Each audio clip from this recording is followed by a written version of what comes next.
Hello and welcome to another edition of Truth and Rhythm, brought to you by funkinstuff.net. This is the interview show that gets deep into the pocket with contemporary music's foremost masters of the groove. I'm your host, Scott Dr. GX Goldfine, musicologist and author of Everything is on the One, the First Guide to Funk. And I thank you very much for tuning in. My guest today is Cheryl Cooley, original guitarist and band director of Klymaxx, one of the 1980s most successful R&B funk acts, and to this day, the only all-female band of its kind to score a platinum-selling album. To me, their sound is best, their sound and style is best described perhaps as if Vanity Six had their own instruments rather than having the time play for them. So when it comes to Cheryl, perhaps she is more apt than Cooley. So Cheryl, thank you so much for joining me today. Has anyone ever said that? No. There you go. You can copyright that. I'm a fan and very excited to have you here today. So thank you very much. Thank you. And coming to us live from Los Angeles. So going to dig right in with the questions. Okay. So, you know, I have seen you on a couple of recent interviews, and so I'm going to try to, we'll touch on some of that material, but I'm going to try to go off in a little different directions and go a little deeper so we get some new material from Cheryl today. Oh, okay. It'll be painless, I hope. It's okay. So Cheryl, growing up musically and also in the Crenshaw area of Los Angeles, and I got to say, you know, I kind of grew up, I think, close to around the same time. And I was, you know, a bin hunter, and I was, you know, very deep into the music. And I used to go over there to VIP Records on Crenshaw Boulevard. That was, you know, right? Do you remember that? Yeah.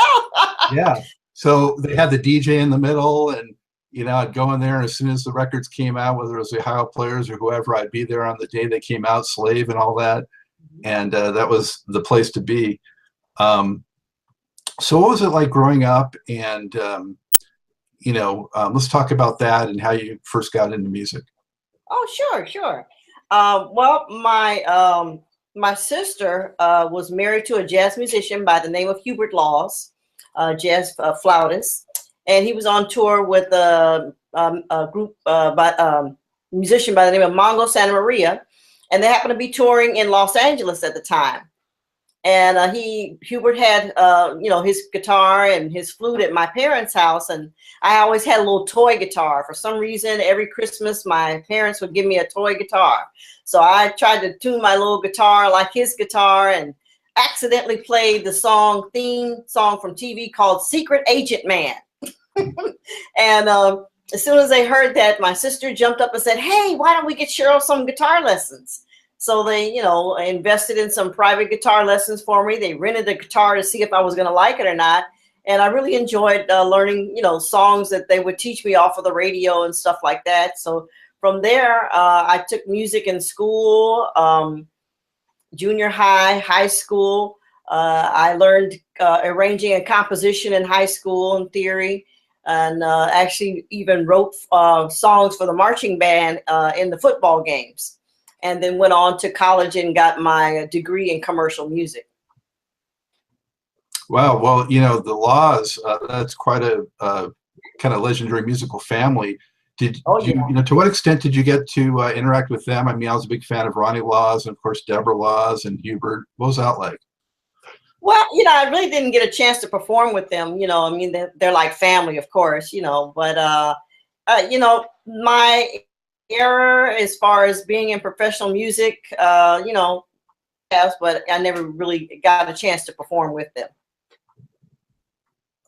So growing up in the Crenshaw area, as I believe was where you did grow up, you know, did you experience some of the rough times there too, like the LA riots, you know, of course, was a huge thing, and that kind of thing? What was it like growing up in that area, in that environment for you?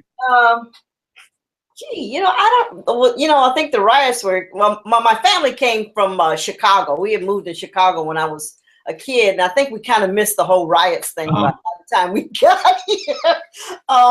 but I always had my music and my guitar. I mean, I really kind of just hung out with the kids that want to be in bands. You know, we had the bands growing up. We had the bands like Sly and the Family Stone.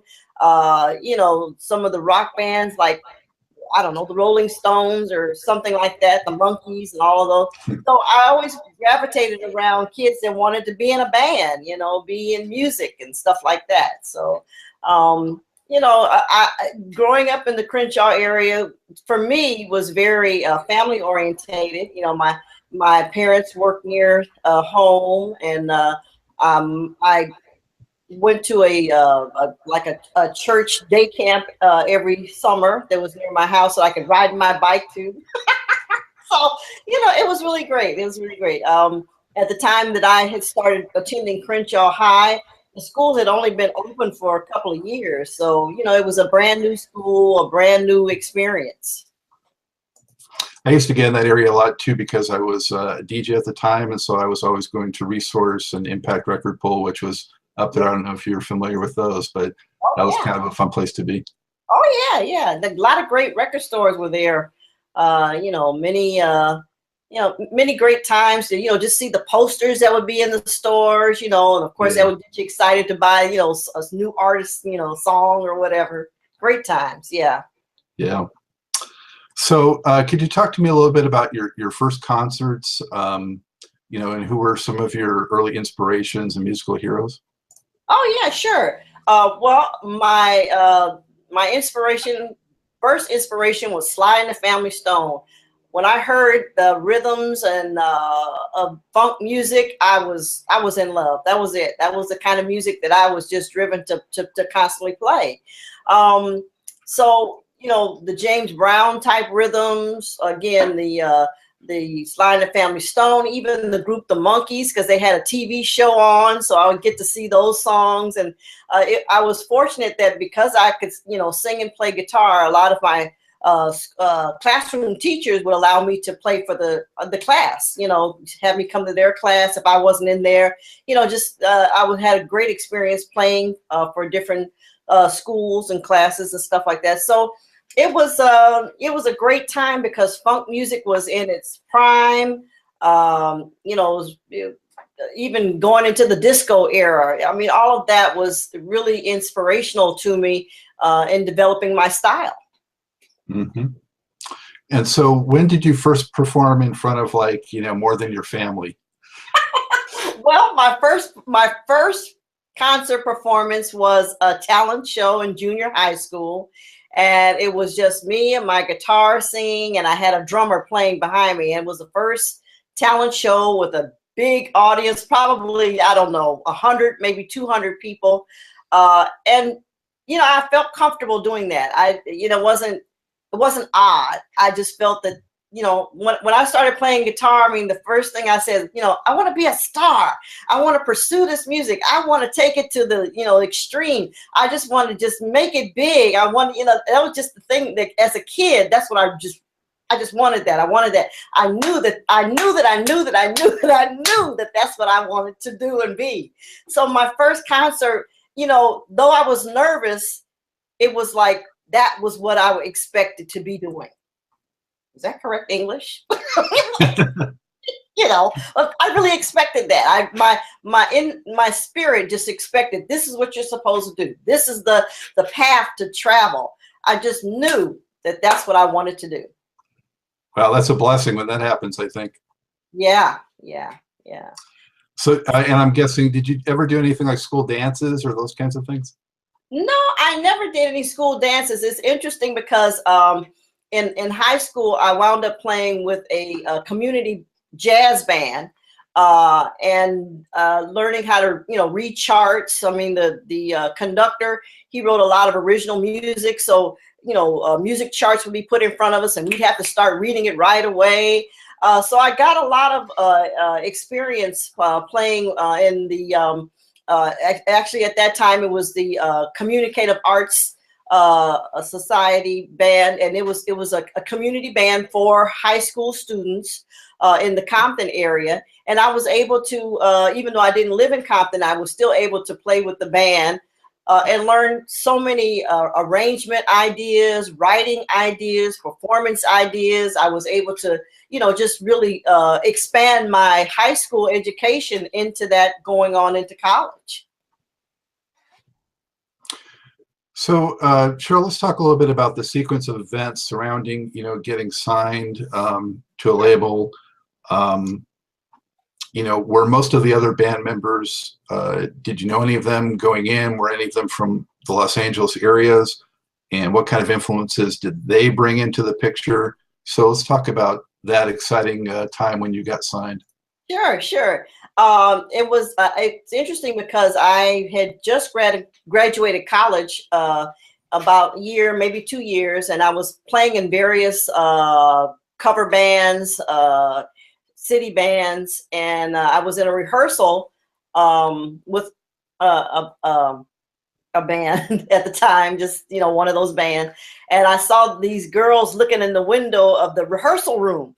And they were kind of, taking turns looking because the window was only so big. And, I was playing along with the band. And all of a sudden they just burst in and said, "Hey, you don't want to play with this band. You want to come play with our band. We have an all-female band."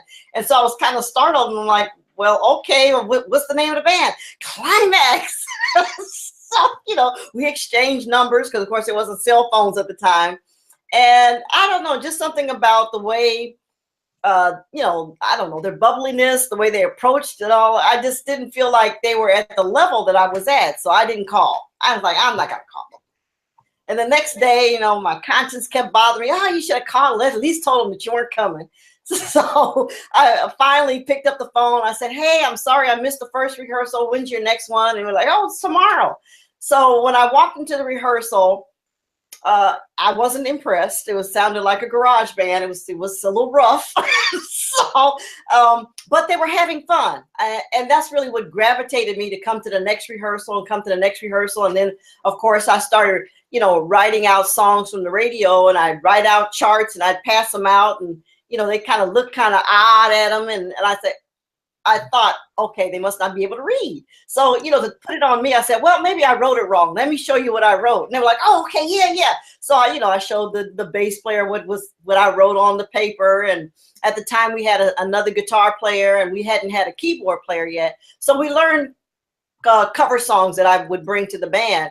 As time went on, we added a keyboard player and we added a vocalist.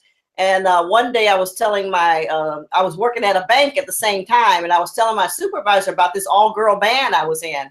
And she said, well, if you give me a demo tape, I'll give it to my uncle. He's a producer for Peebo Bryson and Minnie Riperton, a lot of big names. So I was like, okay, again, I expected that to happen in my life. It was an expectation. So it didn't seem odd. It's like you try to give your demo tape to as many people as possible to try to make it. I mean, that was just the mindset at that time. So she took the demo tape to her uncle. He was not impressed. And so he happened to be having lunch with a lady by the name of Margaret Nash, who was one of the vice presidents at Solar Records. And he gave her the tape, and she played it, and she loved it. She thought it was great. She called me and asked if she could come to one of the rehearsals.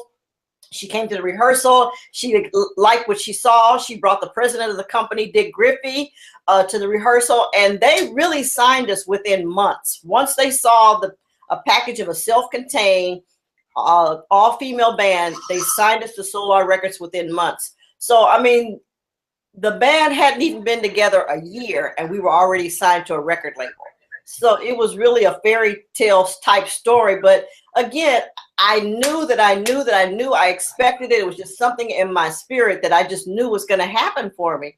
And once we signed with Solar Records, I mean, we released our first album, first single that I wrote the music for, called Never Underestimate the Power of a Woman.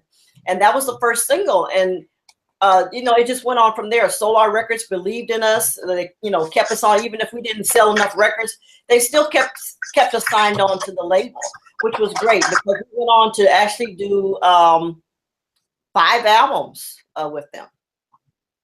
Well, I remember that first song well. I remember getting it, and I was impressed. I liked it right away. Never Underestimate the Power of a Woman. That had a serious groove to it. It was happening. Yeah, thank you. Thank you. Yeah, cool. Let's talk about those first couple of records before you kind of hit it big. You know, what was the creative process like? How did those come together? And just talk to me about what the vibe was like at that time. Sure, sure. We, you know, of course, we were the new kids on the block in a sense. We were the newbies. We were, you know, just learning. So Solar kind of assigned us to two producers from Lakeside, Stephen Shockley and Otis Stokes. And they took us under their wing. You know, the first album, they definitely showed us how, you know, the workings of being in a studio. At the time when records had real live strings, you know, that one of the songs, they actually hired an orchestra to come in and play the strings and horns behind. So they, you know, really taught us the ropes of how to really put songs together in the studio. Again, I had kind of experienced that hanging around, you know, Hubert Laws, because there was a few times when he would take me to some of his rehearsals and recording sessions. I even had the opportunity to sit through the rehearsal, I think it was the Academy Awards when Quincy Jones conducted it. So I had already kind of been around, you know, how the workings of, you know, putting music together was. So it was really a great experience to see it from the ground up, how a record was really put together, how an album was put together. At that time, Solar would put four songs per side, because, you know, vinyl, you know, if you make the songs too many songs, you know, the quality of the sound would start to go down. So we always did about 8 songs per vinyl album. And after the first album, Never Underestimate the Power of a Woman, didn't do so well, but they were able to continue on and produce the next album. The next album, again, Stephen Shockley and Otis Stokes wrote a lot of the songs, but then we ran into these new producers at the time by the name of Jimmy Jam and Terry Lewis. And we were their first outside production from the time, and they produced a song called Wild Girls. And, you know, it, of course, made a little more noise than the Never Underestimate the Power of a Woman album. But it was a great experience working with Jimmy and Terry. I mean, they showed us another style of production. And there was, in the ending of Wild Girls, there's like this wild guitar solo. And I didn't feel that I could do it. You know, I was really nervous because these guys had all these great ideas, and they were like, oh, you can do it. You can do it. We'll put you in the room with a big Marshall amp. You know, Marshall amps, they're huge. So they put me in the booth with a Marshall amp, and they said, and we'll turn the lights out so nobody can see you. So they put me in the room. The amp was loud. The music was loud, and they turned the lights out, and I just played my heart out. And they were like, that's what we're looking for. So they really made a turn from my playing in believing that I could do that, because once that was successful for me, I just, you know, my playing confidence really expanded, and I owe that to Jimmy and Terry. They were so responsible for me just taking another turn in the confidence in my playing. From there, that album had 2 songs that they had released. Wild Girls, and I think it was either Girls Be Girls or Offer I Can't Refuse. I almost have to go back and see which one it was. But again, that was another album that had 8 songs that they had to choose from. From there, you know, when things really didn't jump off, I guess maybe as we had expected, or maybe even as Solar had expected, they still didn't drop us. And there was a production to do a 3rd album that was called Girls in the Band, but it never was released. From there, you know, for me personally, I had kind of thought, well, this is not going to work. I had started going on to, you know, doing another regular job, and then they started, you know, putting this album together, and they said, we're going to call it Meeting in the Ladies' Room. Well, the reason why they called it Meeting in the Ladies' Room, because Midnight Star had wrote this song for Klymaxx. And the way that happened was one of the guys from Midnight Star was in a club with his girlfriend, and he saw one of the girls in Klymaxx, and she was all excited to see him and ran over and hugged and kissed him. And the girlfriend was like, well, who is this girl? You know, all over my man. So she jumped up from the table or wherever they were sitting and went to the ladies' room. And one of the guys from Midnight Star said, "That would be a great title for a song." So that's how Meeting in the Ladies' Room came about. And from that album, we Solar had changed distributors to MCA. And MCA really believed in the idea of an all-female band and was very responsible for our publicity and you know, really getting the word out about Klymaxx. And that's the album that people really know us from, is Meeting in the Ladies' Room. And it was a lot because of MCA's promotion and push behind that record. Wow. So a few things. That was a lot, wasn't it? Yeah, well, it's quite impressive pedigree start with, you know, Shockley and Stokes and Jam and Lewis. Yeah. What an amazing sort of mentorship, I guess. Yeah, and it also sounds like maybe, you know, when things didn't take off, you were sort of having maybe your first doubts since you were so gung-ho from the get-go that it was going to be, you know, you were going to be this musician and all that, and you maybe had some doubts, and then it's good to hear things turned around. Yeah. You know, Solar Records, wow. So to me, I always looked at that as sort of a modern day Motown, or they were at least aspiring to that. You know, they had this stable of acts, and so many of them had hits, and they kind of had a certain kind of sound. Can you talk to me a little bit about that environment and some of those artists that were in that stable that maybe you met or collaborated with, or what was that like? Oh yeah, sure. You know, I mean, Solar was a small family, but a big family. I mean, they, you know, had, I'm going to guesstimate, probably somewhere around 10 acts, as opposed to having, you know, some companies have, you know, 50, hundreds, you know. So it was family orientated, you know, and all the acts got the right amount of attention as opposed to being pushed aside. So they all shared information. That was the one thing that I really appreciated being at Solar was, you know, the artists there, the producers there, they were not afraid of sharing information or either sharing their experiences, excuse me again, to, you know, help us to develop in a touring band, whether that was, you know, ideas in the studio, what to do, what not to do, whether that was ideas on the performance stage, what works, what doesn't work, or ideas of, you know, actually how to be on tour, how to be on a bus, how to be at the hotel, all of that. I mean, just the whole idea of a musical career. All the artists at Solar were never ever holding back excuse me again, information or teaching us things to you know, be prepared for, the things to work toward, using their experience to, you know, say, hey, just in case this and this. So I mean, everybody was very encompassing to help us develop.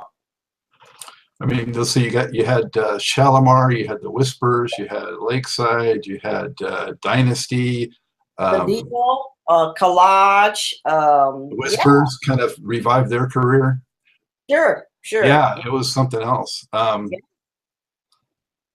So, you know, and some of the guys that were there, you mentioned the Midnight Star contribution, and I got to tell you, you know, when I was spinning records back then, it was a great mix to have Meeting in the Ladies' Room with Freakazoid. So, you know, wow. Okay. Yeah, that would really kill it. Yeah. Yeah, our first tour that we went on was Midnight Star, Shalamar, and Klymaxx. Yeah. And so, you know, also within that stable, you had not only the Calloways, but you also had this Leon Silvers, and you had Babyface and L.A. Reid, and, you know, what were some of those guys like? Oh yeah, you know, again, they were very supportive in teaching us, you know, the ropes of the studio. I mean, you know, working with Babyface on the song "I Still Say Yes" and I Star, Lakeside, working with them. They were always willing to help us, to help, you know, our career, to enhance our career. Never, you know, being, you know, isolated, but always showing us, you know, what would work in the studio and what doesn't. Mhm.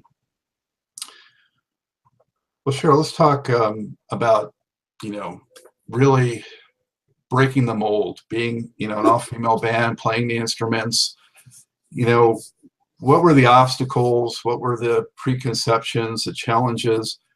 Because when I look back, I think of maybe someone like Taste of Honey. I don't know if that was an influence, but there were not many doing that type of thing, unless you go to the rock world a little bit, or the rock pop world, and you have people like the Go-Go's and the Bangles.